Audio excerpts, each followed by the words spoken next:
ಮುತ್ತು ಎಲ್ಲರಲ್ಲಿ ಅವಳು ಮುತ್ತು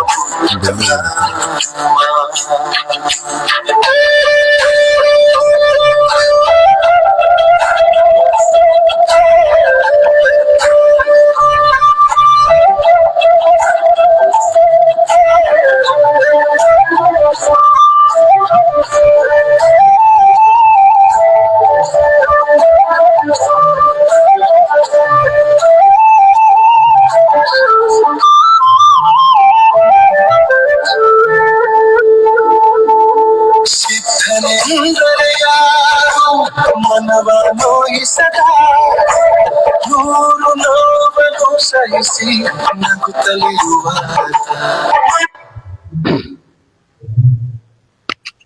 ಎಲ್ಲರಿಗೂ ಮುಂಜಾನೆ ಶುಭ ವಂದನೆಗಳು. ಇವತ್ತು ಗಣರಾಜ್ಯೋತ್ಸವ ದಿನ.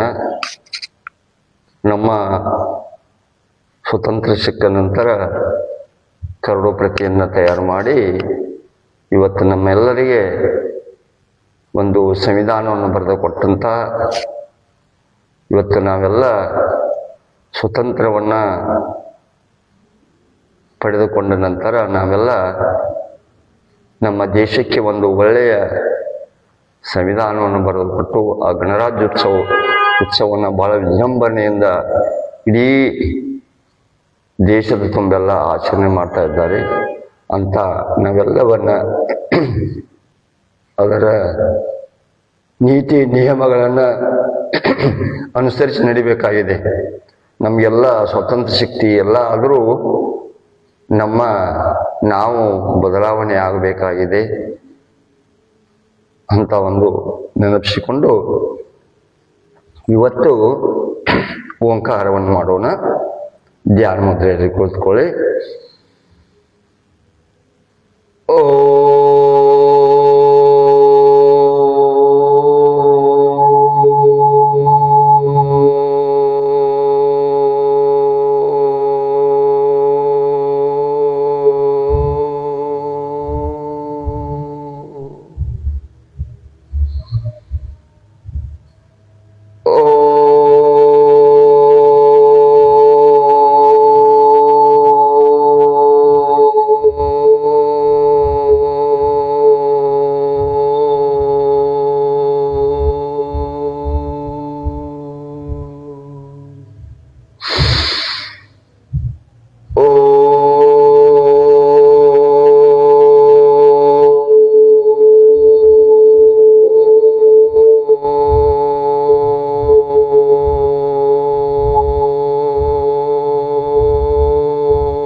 ಎಲ್ಲರಿಗೂ ನಮಸ್ಕಾರ. ಪರಮ ಪೂಜ್ಯ ರಾಮದೇವ್ ಮಹಾರಾಜರನ್ನ, ಬಾಲಕೃಷ್ಣ ಆಚಾರ್ಯ ಅವರನ್ನ, ಬವರ್ಲಾಲ್ ಗುರೂಜಿ ಅವರನ್ನ, ಎಲ್ಲ ಯೋಗ ಮುನಿ ಋಷಿಗಳನ್ನ ಸ್ಮರಿಸಿಕೊಂಡು ಇವತ್ತು ನಮಗೆ ಈ ಬ್ಯಾಕ್ ಪೇನ್, ನಮ್ಮ ನಡದ ನೋವುಗಳನ್ನ ನಿವಾರಣೆ ಮಾಡಬೇಕಾದ್ರೆ ನಾವು ಯಾವ ಆಸನಗಳನ್ನು ಮಾಡಬೇಕು ಅನ್ನೋದನ್ನ ತಿಳಿದುಕೊಳ್ಳೋಣ. ಯಾಕಂದ್ರೆ ಬಹಳಷ್ಟು ಮಂದಿಗೆ ನಡದ ನೋವುಗಳಿದಾವೆ, ಅದನ್ನು ನಾವೆಲ್ಲ ನಿವಾರಣೆ ಮಾಡ್ಕೋಬೇಕಾಗಿದೆ. ಬಹಳಷ್ಟು ಮಂದಿಗೆ ಈಗ ಅಡಿಗೆ ನಿಂತು ಮಾಡೋದ್ರಿಂದ ಮಹಿಳೆಯರಿಗೆ ಬಹಳಷ್ಟು ತೊಂದರೆಗಳಿದಾವೆ. ಅಂತ ನಡದ ನೋವನ್ನು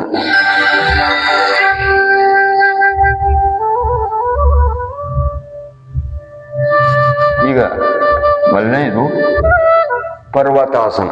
ಪರ್ವತಾಸನ ಅಂದ್ರೆ ಈ ರೀತಿ ಕೂತ್ಕೊಳ್ಬೇಕು. ಕೂತ್ಕೊಂಡು ಈ ಅಥವಾ ಪದ್ಮಾಸನ, ಸಿದ್ಧಾಸನ ಕೂತ್ಕೊಳ್ಬೇಕದು. ಇದು ಬ್ಯಾಕ್ ಪೇನಿಗೆ ನಿವಾರಣೆ. ಕೈಗಳನ್ನು ಈ ರೀತಿ ತಗೊಂಡು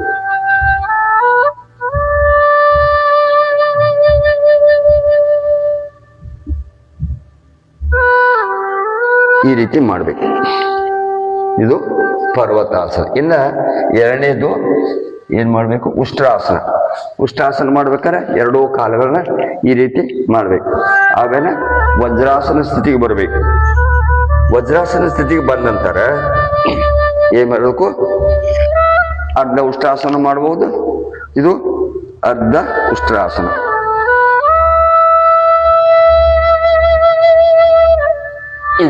ಅರ್ಧ ಉಷ್ಟ್ರಾಸನ.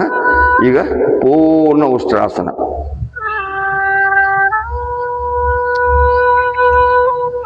ಎರಡೂ ಕಾಲಗಳು ಕೂಡಿರ್ಬೇಕು. ನಮ್ಮ ಬೇರಿನ ಭಾಗ ಬಗ್ಗೆ ಎಷ್ಟು ಸಾಧ್ಯಕ್ಕೆ ಟೆಸ್ಟ್ ಮಾಡಬೇಕು. ಇದು ಉಷ್ಟ್ರಾಸನ.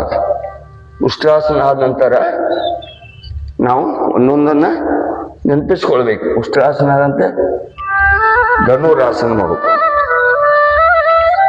ಇವೆಲ್ಲ ಬ್ಯಾಕ್ ಪೇನಿಗೆ ಈ ರೀತಿ ವಿಧಾನ ಮಾಡ್ಕೋಬೇಕು.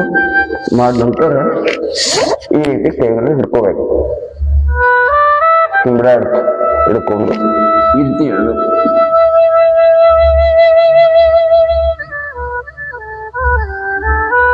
ಇದು ಧನುರಾಸನ. ಅದು ಹೇಳ್ಬೇಕಾದ್ರೆ ಇದೇ ರೀತಿ ಹೇಳ್ಬೇಕು, ಅಥವಾ ಇದೇ ಭುಜಂಗಾಸನ ಮಾಡಬೇಕು. ಈ ರೀತಿ ಎರಡೂ ಕಾಲುಗಳು ಕೂಡಿರ್ಬೇಕು. ಎರಡೂ ಕೈಗಳು ನಮ್ಮ ಶರೀರದ ಬಾಜು ಇರಬೇಕು. ನಿಧಾನವಾಗಿ ಎರಡೂ ಕಾಲುಗಳು ಕೂಡಿ ಈ ರೀತಿ ಭುಜಂಗಾಸನ ಮಾಡಬೇಕು.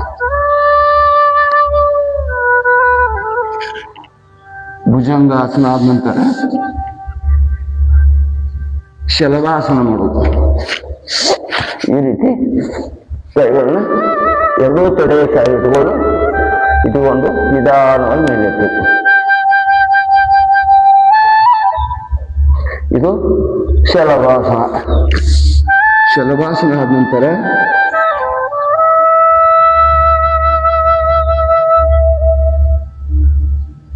ತ್ರಿಕೋಣಾಸನ, ಇನ್ನ ಮರ್ಕಟಾಸನ. ಈ ರೀತಿ ಮಲ್ಕೊಳ್ಬೇಕು. ಮಲ್ಕೊಂಡು ಎರಡೂ ಕಾಲುಗಳನ್ನ ಎರಡೂ ಕೈಗಳು ಈ ರೀತಿ ಅಗಲಿರ್ಬೇಕು. ಈಗ ಎಡಕ್ಕೆ ಇಡಬೇಕು. ಆಮೇಲೆ ಬಲಗಡೆ ತಿರುಗಬೇಕು. ಎರಡೂ ಕೈಗಳು ಹಿಂಬಳದ ಹಿಂಬಳಿರ್ಬೇಕು. ಮೊಣಕಾಲಿರಬೇಕು. ನಮ್ಮ ಕುತ್ತಿಗೆ ಈ ಎಡಗಡೆ ತಿರುಗಿರ್ಬೇಕು. ಅಂಗೈಗಳು ಆಕಾಶ ನೋಡ್ತಾ ಇರ್ಬೇಕು. ಈ ರೀತಿ ಮಾಡಬಹುದು. ಇನ್ನು ಇದರಲ್ಲೇ ಸ್ವಲ್ಪ ಕಾಲಗಳ ಅಗಲು ಮಾಡಿ ಈ ರೀತಿ ಮಾಡಬಹುದು. ಇದು ಈ ರೀತಿ ಮರ್ಕಟಾಸನ ಮಾಡಬಹುದು. ಇನ್ನು ಕಾಲುಗಳನ್ನ ಅಗಲು ಮಾಡಿ ಈ ರೀತಿ ಮಾಡಬಹುದು.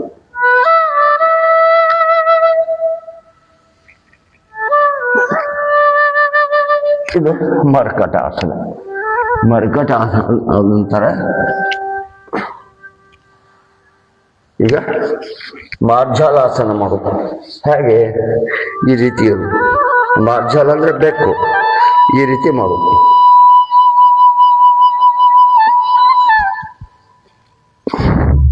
ಈ ರೀತಿ ಬಟ್ಟೆಯನ್ನ ಕೆಳಗಡೆ ತೆಗೆದು ಕುತ್ತಿಗೆಯನ್ನು ಮೇಲ್ಗಡೆ ಮಾಡುದು.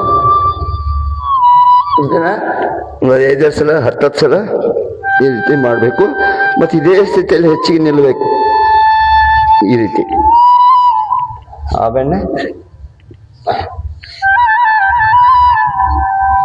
ಮಾರ್ಜಾಲಾಸನ ಅಥವಾ ಆಮೇಲೆ ಸೇತುಬಂಧಾಸನ.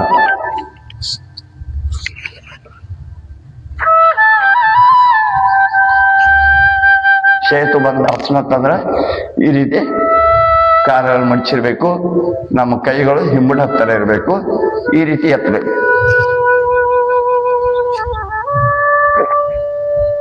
ಈ ರೀತಿ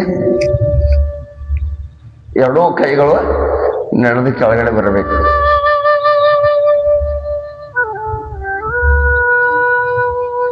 ಈ ರೀತಿ ನಿಧಾನವಾಗಿ ಮಾಡಬೇಕು.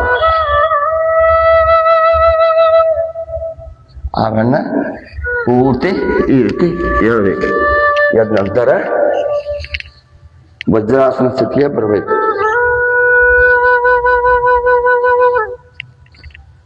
ಆಮೇಲೆ ಚಕ್ರಾಸನ, ವೀರಭದ್ರ. ಈ ರೀತಿ ವಜ್ರಾಸನ ಸ್ಥಿತಿಗೂ ಬರಬೇಕು. ಈ ರೀತಿ ಈ ಬ್ಯಾಕ್ ಪೇನಿಗೆ ಇದನ್ನು ಮಾಡಬಹುದು. ಇನ್ನೊಂದು ವಕ್ರಾಸನ ಮಾಡಬಹುದು. ಈ ರೀತಿ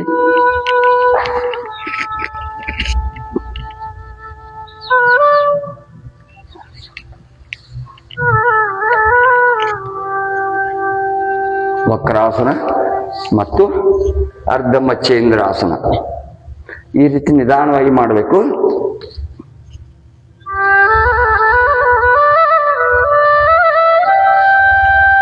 ಈ ಕಡೆ ರಿವರ್ಸ್, ಎಡಗೈಯನ್ನು ಎತ್ತಿ ಈ ಕಾಲನ್ನು ಸ್ವಲ್ಪ ಹೊತ್ತಬೇಕು.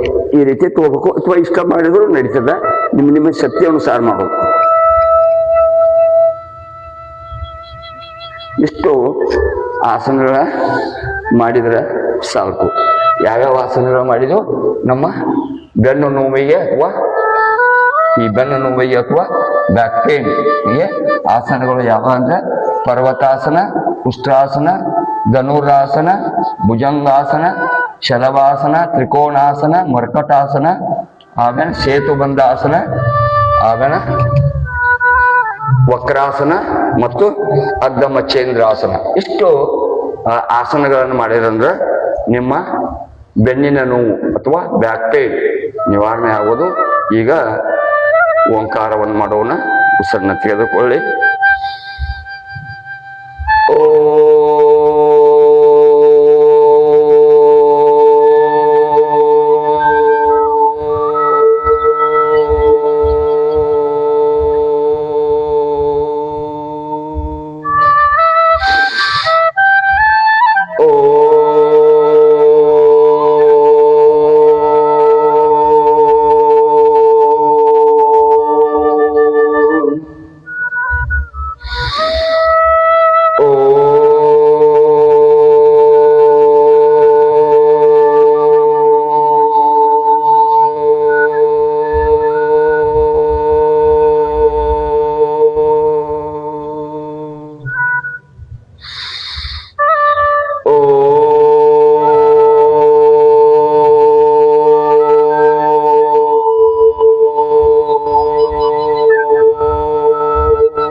ನಿಧಾನ ಎರಡು ಕೈಗಳನ್ನು ಜೋಡಿಸಿ ನೆಗಡಿ ಎತ್ತಿ ಕೈಗಳನ್ನು ಉಜ್ಜಿ ನಿಧಾನವಾಗಿ ಕಣ್ಣು ಮಿಗಾಡಿಸಿ ಮತ್ತೆ ನಾಳೆ